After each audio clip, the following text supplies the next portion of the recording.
You know, there's so much going on internationally. We need you now more than ever.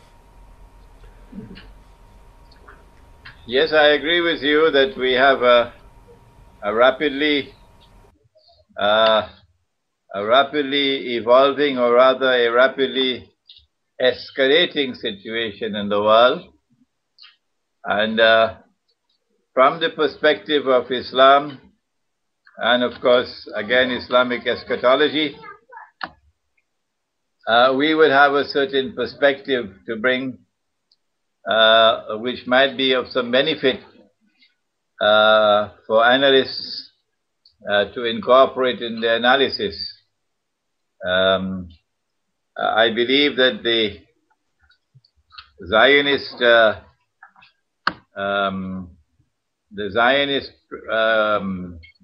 created film on the Prophet Muhammad alayhi salatu wasalam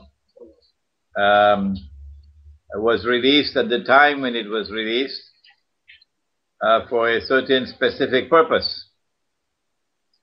I noticed that there is an unhappy coincidence every 4 years. So the last time, 4 years ago, it was in early September that something happened in the banking system, which sank the presidential campaign of John McCain and caused Barack Obama to take off on an unstoppable surge to victory.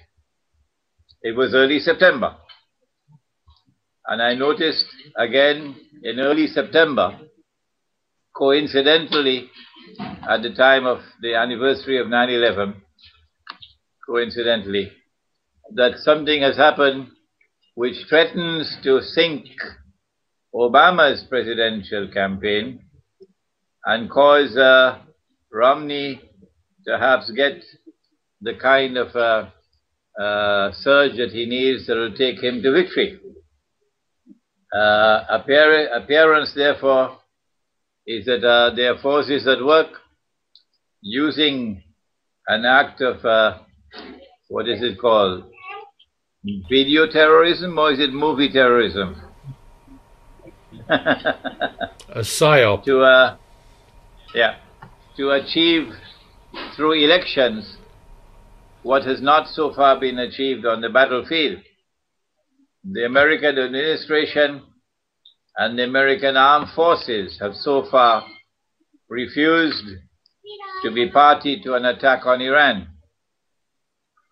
refused to be a party to an attack on Syria, refused to be a party to an attack on Pakistan. None of these have occurred so far. The reason why the U.S. armed forces do not want to do it, because they know that such attacks are going to lead to world war. Taking on Russia and taking on China is not the same thing as taking on Muammar Gaddafi in Libya.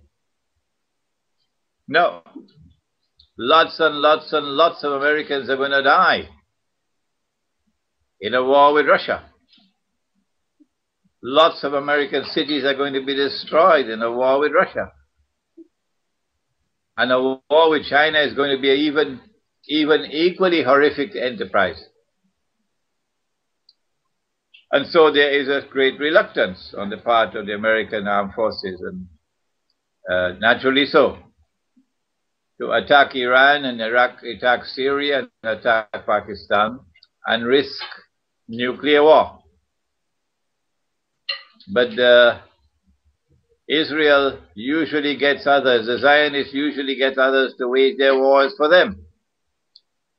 And if Barack Obama will not do it, then Romney will do it. And so my reading, Morris, is that the timing of the release of the movie or the film and the consequences which have so far emerged, and they're still unfolding. They're still unfolding. I think they have the capacity to add some more fuel to the fire, as the Arab Spring showed us.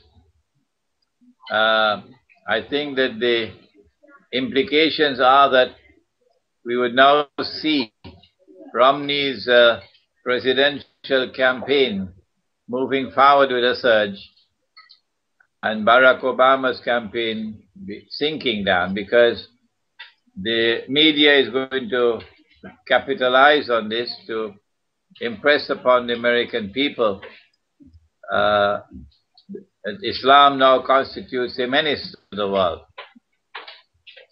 and that America needs a president and an administration with the kind of muscles that can deal with Islam and deal with Muslims in order to save the world from the menace of Islam. And Obama has not been able to do that, and therefore Romney's campaign will benefit from what has happened so far. My second comment is that if I am correct, then we can, I hope, safely conclude that there is not going to be any war between now and November the 4th. That Israel is not going to attack, the United States is not going to attack, the NATO is not going to attack. The status quo will remain as it is until the elections take place.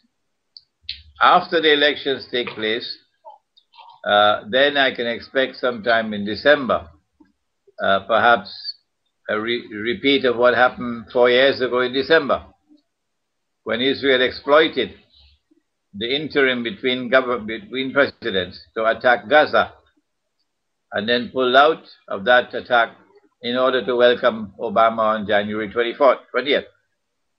So we can also see a repeat of that. Otherwise, I think the wars are going to start next year. The only caveat I have to give is that in the event that the movie or the film and the violent response from the world of Islam does not give a sufficient surge to Romney and does not sink Obama's presidential campaign, then they may have to bring something out of the rabbit's hat to achieve that objective. I would, however, like to take the opportunity to make a comment upon the news we have had of the killing of the American ambassador and some diplomatic staff in Libya. I am a student of Islam and international relations, and I know something about the Islamic conduct of state and of Islam and international affairs, the theory. And it is a blemish,